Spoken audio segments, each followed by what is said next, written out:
Si pudiéramos hacer una encuesta a las personas que conocen, aunque sea de oídas, a personajes bíblicos famosos, preguntando por sus cualidades distintivas de sobre todo los héroes de la Biblia, algunas de ellas saltarían de inmediato. Por ejemplo, David se relacionaría fuertemente con valentía, Salomón a sabiduría, Zaqueo a que seguramente era un enano o Bartimeo a que era ciego. En el caso de Sansón, todo aquel que lo recuerde, de inmediato utilizaría la palabra fuerte. Es por eso que en el mundo religioso y aún secular, el mero nombre Sansón va asociado a fuerza. Si buscáramos imágenes relacionadas con ese nombre, encontraríamos hombres o incluso animales atléticos y musculosos. Pero leyendo en perspectiva, el texto bíblico nunca indica que Sansón fuera musculoso o atlético.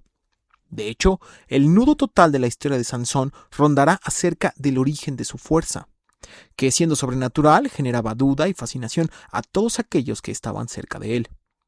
Y es ahí donde surge la cuestión. Si el texto bíblico nunca asume explícita ni implícitamente que Sansón tuviera un cuerpo atlético o excepcional, ¿de dónde surge la idea colectiva de que así era? Con mucha probabilidad, esa idea surge de la necesidad de plasmar ante niños o adolescentes la historia de una manera visual.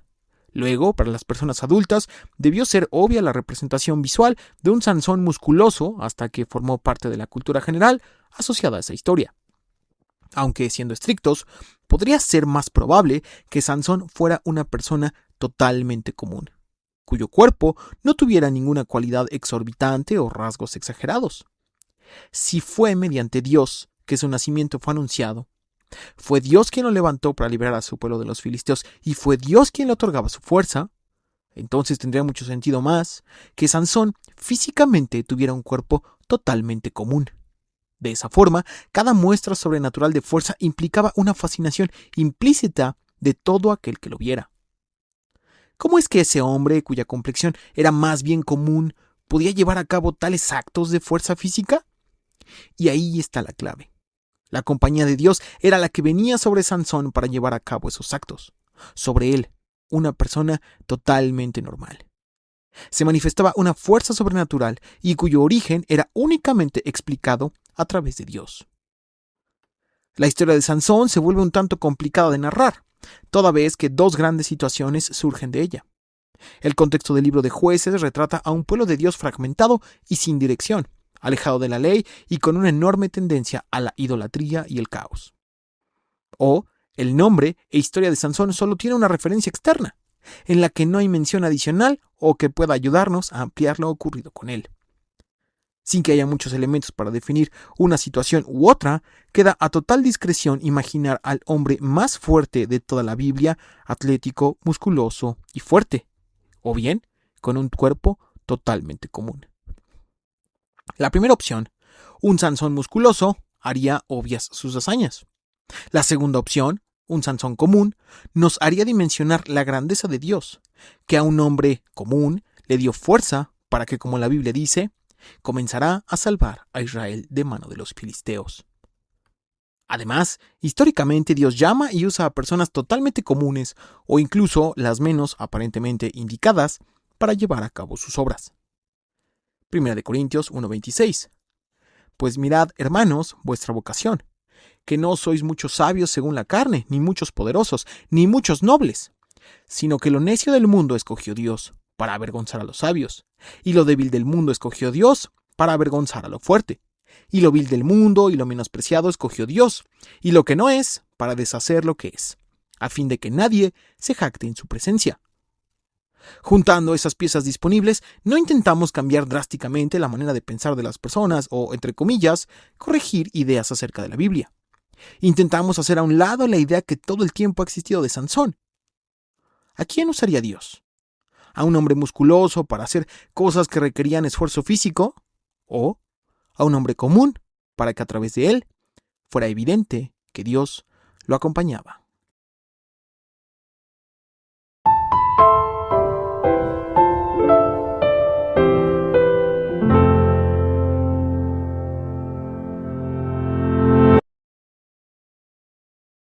Jueces 14:1.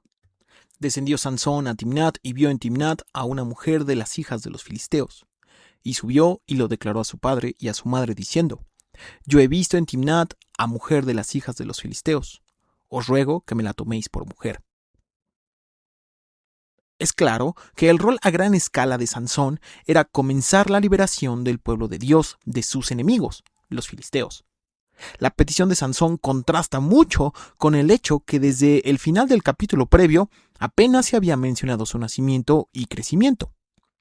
Jueces 13:24. Y la mujer dio a luz un hijo y le puso por nombre Sansón. Y el niño creció y Jehová lo bendijo. Y el espíritu de Jehová comenzó a manifestarse en él en los campamentos de Dan, entre Sora y Estaol.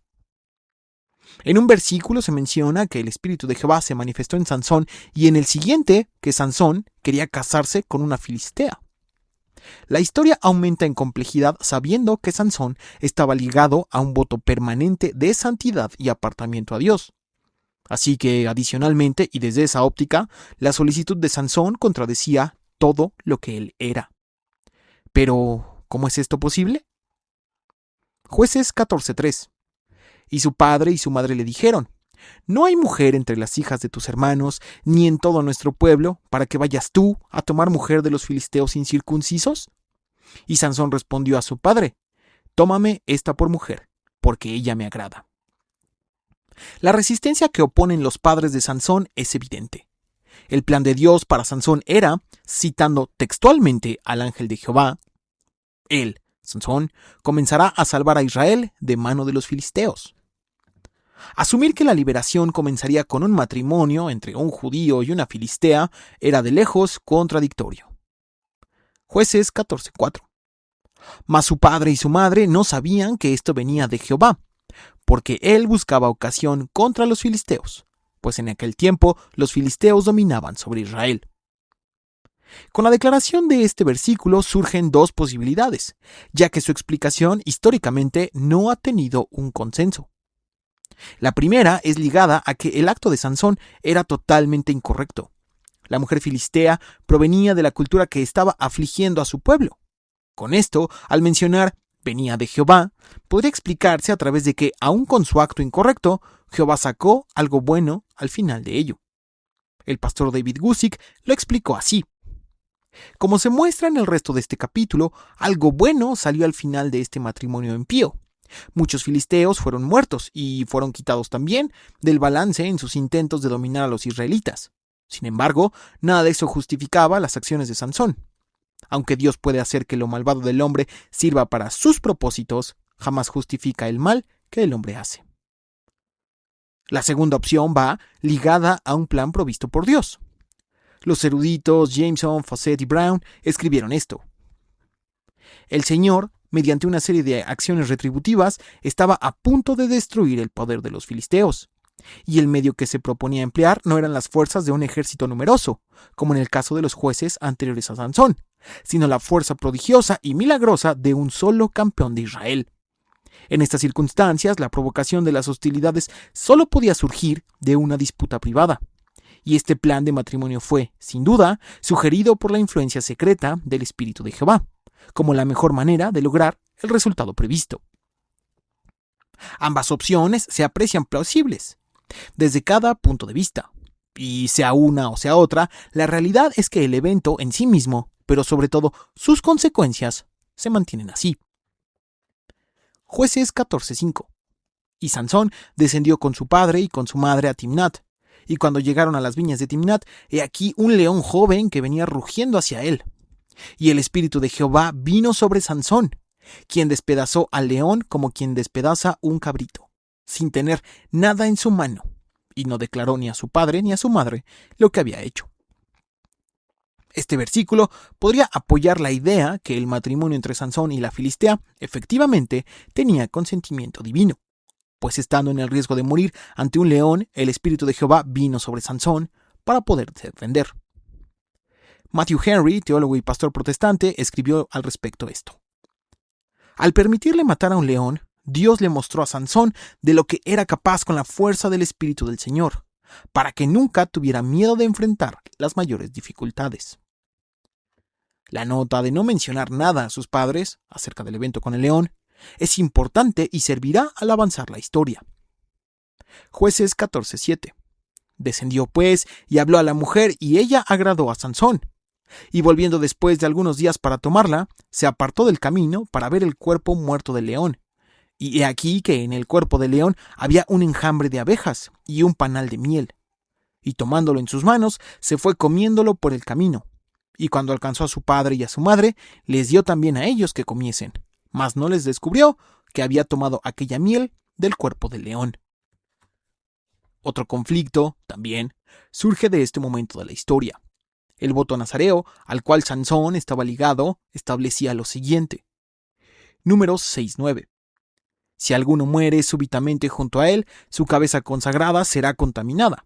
Por tanto, el día de su purificación raerá su cabeza. Al séptimo día la raerá. El acto de matar al león y luego de acudir a tomar de su cuerpo muerto la miel del panal implicaba por doble una violación, al menos de su voto. Y acorde a lo descrito en la ley de Moisés, su voto, por así decirlo, se reiniciaría. Pero, al no mencionar que había matado al león y tampoco que de su cuerpo había obtenido la miel, nos orilla a pensar casi ineludiblemente que Sansón sabía que era incorrecto lo que hacía y prefería ocultarlo. Esa clase de desliz caracterizará su vida.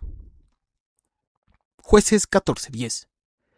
Vino, pues, su padre a donde estaba la mujer, y Sansón hizo allí banquete, porque así solían hacer los jóvenes. Y aconteció que cuando ellos lo vieron, tomaron 30 compañeros para que estuviesen con él. La fiesta del matrimonio se celebró en tierra filistea. Los 30 compañeros que le asignaron a Sansón eran una especie de compañeros de fiesta que, en la tradición común, estarían en un lugar aparte de las mujeres algunos días hasta que se celebrara la fiesta oficial. El hecho de que hayan sido los filisteos quienes asignaran los 30 compañeros podría obedecer a que, siendo una ceremonia entre un israelita y una filistea, su unión no era aprobada y, por tanto, Sansón acudió sin amigos a ella. O bien que simplemente los filisteos querían añadir a personas de su cultura al festejo. Jueces 14:12. Y Sansón les dijo: Yo os propondré ahora un enigma, y si en los 7 días del banquete me lo declaráis y descifráis, yo os daré 30 vestidos de lino y 30 vestidos de fiesta. Mas si no me lo podéis declarar, entonces vosotros me daréis a mí los 30 vestidos de lino y los vestidos de fiesta. Y ellos respondieron: Propon tu enigma y lo oiremos. Joseph Benson, predicador y teólogo metodista, escribió lo siguiente: La costumbre de aquellos tiempos fue transmitida a las edades posteriores y consistía en proponer a los invitados algunas preguntas enigmáticas, con el fin de hacer el banquete más agradable. Entonces, con la intención de hacer entretenida la fiesta, Sansón planteó su acertijo. Jueces 14:14. Entonces les dijo: Del devorador salió comida, y del fuerte salió dulzura. Y ellos no pudieron declararle el enigma en 3 días. Para nuestro idioma sería complicado transmitir el acertijo con la elocuencia y rima de Sansón en su idioma original. Pero al usar devorador y comida, al ser de la misma palabra origen, sucede, en el hebreo, un juego de palabras que en español es inalcanzable. Pero en resumen, para nuestro idioma y cultura, el acertijo se escucharía algo así. De algo que devora salió comida, y de algo fuerte salió algo dulce. ¿Qué es? Siendo así, parece algo más sencillo de comprender, aunque un poco forzado. Pero insistimos, existe un juego de palabras en el idioma original que permitiría a su lector original entenderlo mejor. Jueces 14:15. Al séptimo día dijeron a la mujer de Sansón: Induce a tu marido a que nos declare este enigma, para que no te quememos a ti y a la casa de tu padre. ¿Nos habéis llamado aquí para despojarnos? Comúnmente las bodas duraban una semana, así que al día séptimo, si no sabían la respuesta, deberían pagar la apuesta a Sansón. Ahora, el acertijo de Sansón era sencillamente imposible o demasiado complicado de responder. Del devorador salió comida, y del fuerte salió dulzura. La respuesta iba ligada a la experiencia que Sansón tuvo con el león y la miel que encontró en su cuerpo después. Al decir del devorador salió comida, se refería a que del león, quien normalmente devora, había salido la miel que encontró. Y al decir del fuerte salió dulzura, toma la idea del león como algo fuerte y la miel que salió de él como algo dulce. Adicional a la explicación, los filisteos, a pesar de haber aceptado el acertijo, se resistían a perder la apuesta. Al sentir que su honor era lastimado y eran humillados, amenazaron de muerte a la mujer de Sansón. Jueces 14:16. Y lloró la mujer de Sansón en presencia de él y dijo: solamente me aborreces y no me amas, pues no me declaras el enigma que propusiste a los hijos de mi pueblo.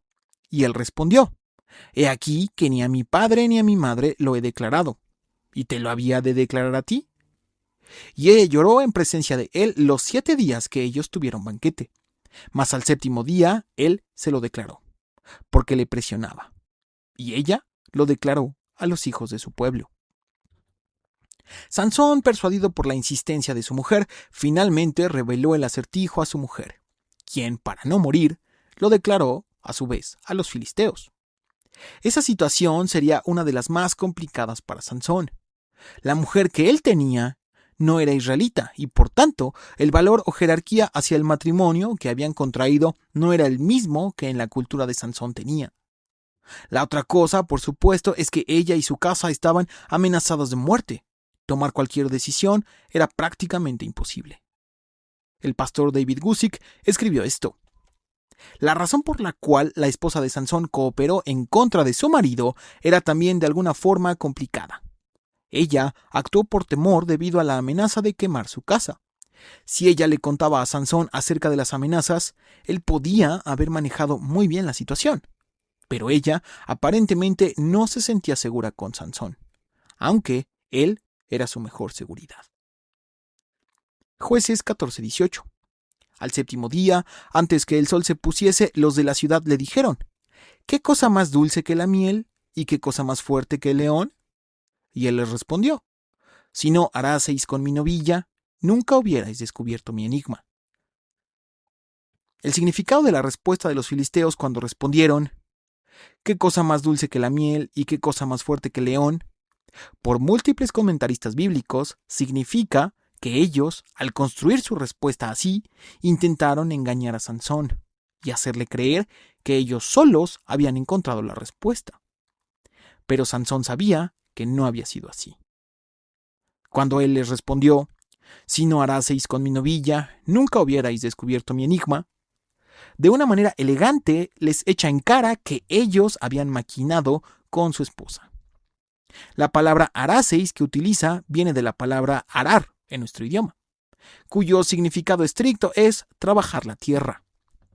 Pero en el idioma original esa palabra también implica planear o maquinar para mal. Un ejemplo claro de esto se encuentra en Proverbios 3:9. No intentes mal contra tu prójimo, que habita confiado junto a ti. En este caso, la palabra intentes tiene la misma raíz que arar que utilizó Sansón. Entonces, en nuestro idioma, el mensaje de él sería algo como: si no hubieran tramado con mi esposa, no hubieran encontrado la respuesta. Jueces 14:19. Y el espíritu de Jehová vino sobre él, y descendió a Ascalón, y mató a 30 hombres de ellos, y tomando sus despojos, dio las mudas de vestidos a los que habían explicado el enigma, y encendido en enojo, se volvió a la casa de su padre. De cualquier manera, Sansón se vio obligado a cumplir su palabra. John Ellicott, teólogo inglés, escribió lo siguiente: probablemente Sansón aprovechó la ocasión de alguna gran fiesta dedicada a Dagón, o incluso de otra celebración de boda, ya que las vestiduras de lino y los trajes finos no eran del tipo que se usaba a diario. Así que, a través del poder del Espíritu de Jehová, Sansón, para pagar su deuda, lo hizo a través de los propios filisteos. De cierta forma, ellos pagarían su propia trampa. Para no dejarnos llevar por las primeras impresiones al leer esta historia, es necesario ir al inicio de este capítulo, cuando Sansón, al comenzar, insistía en contraer matrimonio con la mujer filistea. Jueces 14:3. Y Sansón respondió a su padre: tómame esta por mujer, porque ella me agrada. Mas su padre y su madre no sabían que esto venía de Jehová, porque él buscaba ocasión contra los filisteos, pues en aquel tiempo los filisteos dominaban sobre Israel. El pastor David Guzik escribió al respecto esto: la estrategia de Dios era más amplia. Él buscaba la ocasión contra los filisteos. Por tanto, él utilizó esta ocasión para derramar su espíritu sobre Sansón y pelear en contra de los filisteos. Visto de ese modo, la misión de Sansón era comenzar a libertar al pueblo de Dios de los filisteos, y con precisión, esto comenzaba a cumplirse. Jueces 14:20. Y la mujer de Sansón fue dada a su compañero, al cual él había tratado como su amigo. Sansón había sufrido la traición de su mujer por causa de los filisteos. Y aún así, al volver a casa de su padre, él no intentaba romper su matrimonio. Pero sus suegros, en lugar de calmar la situación, optaron por destruir la unión de Sansón y la mujer filistea. Para agravar las cosas, dieron a la mujer de Sansón a un hombre que había sido amigo de él, a quien él había tratado como amigo. La unión entre Sansón y la mujer filistea muestra la incompatibilidad entre las culturas. Todo el tiempo, las acciones de Sansón parecen erráticas o extrañas. En algunos casos se menciona el plan divino, pero en otros no. Charles Spurgeon escribió lo siguiente acerca de Sansón y de sus acciones. Sansón en sí mismo es un enigma. Él no solamente era hacedor de enigmas, él era en sí mismo un enigma muy difícil de explicar. Los problemas que derivaron del matrimonio de Sansón han dejado 30 hombres filisteos muertos, pero también han revelado la clase de crueldad que habitaba entre los filisteos, que no tuvieron empacho en amenazar con quemar a la mujer con tal de obtener la respuesta al acertijo y ganar a toda costa. Bien podríamos decir que, a fin de cuentas, ella cedió ante la amenaza, que sin confiar en su marido, Sansón, cayó ante la presión. Pero también ella sabía que los filisteos eran capaces de quemarla viva a ella y a su familia. Esos eran los filisteos que oprimían al pueblo de Dios. Finalmente, y antes de mejorar las cosas entre Sansón y su esposa, todo empeorará. Al mismo tiempo, el plan delineado para Sansón continuará su cumplimiento. Algo que no debemos ignorar al revisar la historia de Sansón es que siempre debemos traer a la mente cómo fue el anuncio de su nacimiento. Jueces 13:5. Pues he aquí que concebirás y darás a luz un hijo, y navaja no pasará sobre su cabeza, porque el niño será nazareo a Dios desde su nacimiento, y él comenzará a salvar a Israel de mano de los filisteos.